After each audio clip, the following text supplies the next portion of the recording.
Good morning बच्चों। आज हम पढ़ेंगे चैप्टर नंबर 2 अध्ययन पद्धतियाँ। आगे आपको बताया था कि कोई भी विषय विज्ञान कब कहलाता है तो उसकी अध्ययन पद्धतियों के आधार पर उसको विज्ञान के रूप में जाना जाता है।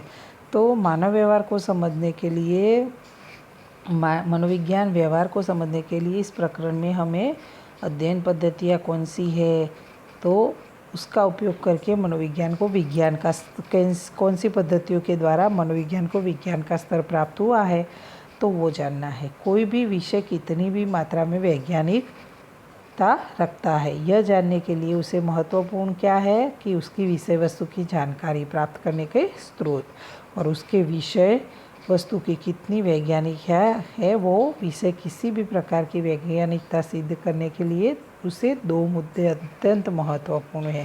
पहला है वो किसका अध्ययन करता है तो वो उसकी विषय वस्तु है, और वह किस प्रकार अध्ययन करता है तो उसकी अध्ययन पद्धतियाँ वो आ जाती है। तो इसमें अपने को अब पहले पढ़ना है वो अध्ययन पद्धतियाँ। तो अध्ययन पद्धतियाँ विषय वस्तु यानी व्यवहार का अध्ययन करने के लिए उपयोग में जो ली जाती है पद्धतियाँ है वो 6 पद्धतियाँ है। पहली है निरीक्षण, दूसरी है दीर्घकालीन, तीसरी है कौन सी है तीसरी प्रयोग पद्धति, चौथी है प्रश्नावली, पांचवी है मुलाकात और छठी है मनोवैज्ञानिक परीक्षण। तो आज हम पहली पद्धति देखेंगे निरीक्षण पद्धति। निरीक्षण शब्द से ही पता चलता है आपने छोटे पूरे दिन हर कोई व्यक्ति निरीक्षण करता ही रहता है। जानकारी प्राप्त करने का सबसे इजी एवं सरल मार्ग है ये पद्धति है। तो निरीक्षण पद्धति अथवा निरीक्षण अर्थात क्या होता है देखना या किसी का अवलोकन करना। ज़्यादातर लोगों की आदत होती है दूसरों को देखते रहते हैं। तो अब ये प्रश्न होता है कि आँख है तो देखेंगे ही ना, इस पद्धति कहाँ से आई। लेकिन हम सब जानते हैं कि प्रत्येक के देखने में कुछ न कुछ अंतर होता है, और वो इसीलिए सीधा और सरल लगने वाला शब्द देखना वो पर बहुत इम्पोर्टेंट रखता है। यानी प्रत्येक व्यक्ति के देखने के पीछे का हेतु अलग होता है, उसका अभिगम अलग होता है, वैज्ञानिकता नहीं होती है। तो ये देखा गया कितना महत्वपूर्ण है ये निश्चित होता है उसके ये सब पॉइंट्स की वजह से।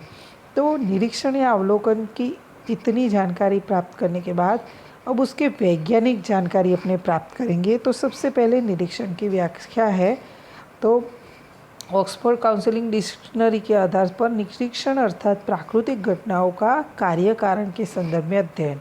प्राकृतिक घटनाएं जो आसपास में घटती है तो वो कौन एक कार्य के कारण क्या है उसको संबंध में या संदर्भ में अध्ययन करना उसे निरीक्षण कहते हैं।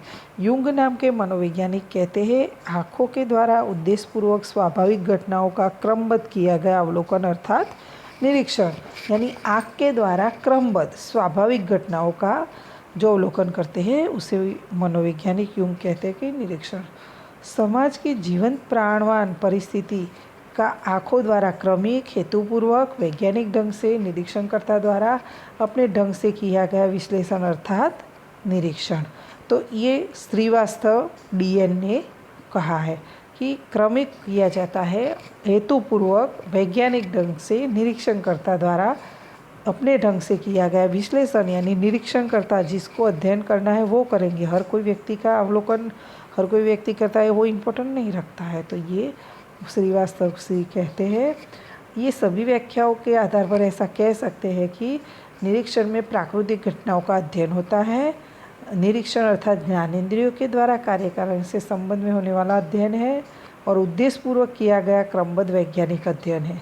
तो अब निरीक्षण पद्धति में भी विविध प्रकार है तो उसमें 6 प्रकार है। तो पहला है अंतर्निरीक्षण, दूसरा प्राकृतिक, वैज्ञानिक, क्षेत्र सहभागी और तुलनात्मक। तो सबसे पहले अपने देखेंगे अंतर्निरीक्षण पद्धति।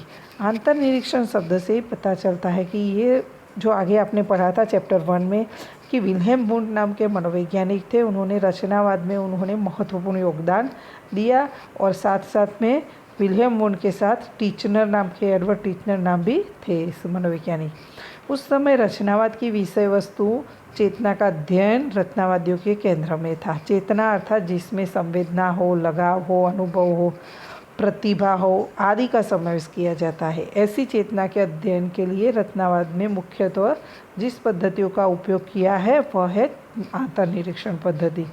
अंतर्निरीक्षण पद्धति अर्थात क्या? अपने अंदर अंतर्मुख होकर अपने में चलने वाले मनोव्यापारों का निरीक्षण, यानी खुद का अपने क्या सोच रहे हैं उसका निरीक्षण व्यक्ति को खुद का करना है। तो उस अपने अंदर जो क्या चल रहा है मन में, तो वो मनोव्यापारों का निरीक्षण करके वो उसको बताना होता है, उसे अंतर्निरीक्षण पद्धति कहते हैं।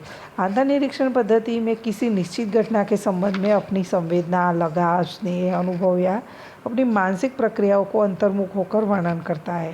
यानी अपने अंदर किसके प्रति कितना लगाव है, सामने वाले व्यक्ति को नहीं